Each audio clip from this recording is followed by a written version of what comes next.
او دا افسوس خبر دادا سکم 200 دماکه وخلا سکم 200 دماکه په جماعتونو کې شوي دي سکم 200 دماکه په جماعتونو کې شوي دي یونیورسيټي سکول کالج هاستل مدرسه جماعت او امام بارگاہ ور سره خطا کې په دې خاوره د کرسچن د هندو د سکھ د دغه په عبادتګاهو کې او ور سره د حدیث سره موجود ہے، ما سره کتلای شي چې څوک هم چیلنج کوي۔ آپ نے سنی ویڈیو منظور پشتین نے جو باتیں کی، میں نے تھوڑی سی رکھی کیونکہ پشتوں میں وہ بات کر رہے تھے۔ انہوں نے جو ڈیٹا عوام کے سامنے رکھی وہ ڈیٹا ہم آپ کے سامنے رکھ لیتے ہیں۔ انہوں نے کہا کہ 200 دھماکے مساجد اور مزاروں میں تقریباً 200 دھماکے ہوئے۔ اسی طرح سکھوں، ہندوؤں، کرسچن کے چرچ، گردوارے، مندروں کو بھی نہیں بخشا گیا۔ منظور پشتین نے جو دھماکوں کی تفصیلات تھی وہ جرگے کے سامنے رکھی، اور ان کی جو تفصیلات وہ ہم آپ کے سامنے گئے ایک ایک کر کے ہم آپ کے سامنے رکھتے ہیں۔ جو اپڈیٹس ہیں قومی جرگہ کے وہ یہ ہیں کہ آج کی تاریخ کے مطابق پشتون سرزمین پر 9237 بڑے دھماکے ہوئے۔ آج ڈیٹا کے مطابق یعنی جو ڈیٹا رکھی گئی اس کے مطابق 200 دھماکے جو ہے مساجدوں پر ہوئے۔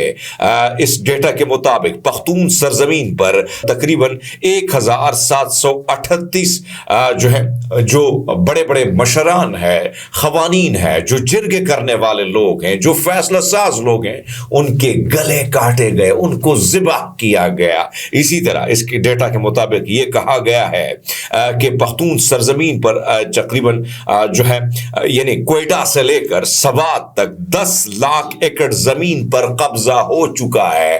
یہ تفصیلات بھی انہوں نے سامنے رکھی اور قبضہ کون کر چکا ہے وہ بھی انہوں نے جرگے میں بتائی۔ اسی طرح اس ڈیٹا کے مطابق 57 لاکھ لوگ IDPs ہوئے، اور جس میں تقریباً 23 لاکھ لوگوں کا آج بھی نہیں معلوم کہ در بدر کی ٹھوکریں کھانے پر مجبور ہیں۔ اس کی وجوہات یہ ہیں کہ جو لوگ اپنے گھر اپنے علاقے چھوڑ کے آئے تھے وہاں پر کئی گھروں کو دھماکوں سے اڑا دیا گیا تھا، اور مجھے بھی آج یاد ہے سوات، بونیر، دیگر علاقوں میں صورتحال انتہائی کشیدہ تھی۔ اسی طرح اگر ہم وزیرستان کے مختلف ایجنسیز کی بات کریں وہاں پہ بھی ضرب عضب جب شروع کیا گیا تو کیا سچویشن تھی، تو ساری صورتحال میں یہ جو ڈیٹا رکھی گئی اس کے مطابق تقریباً 57 لاکھ لوگ IDPs ہوئے، 23 لاکھ لوگ آج بھی در بدر کی ٹھوکریں کھا رہے ہیں۔ پورے فاٹا میں 1000 مساجد اور مدرسے شہید کیے گئے۔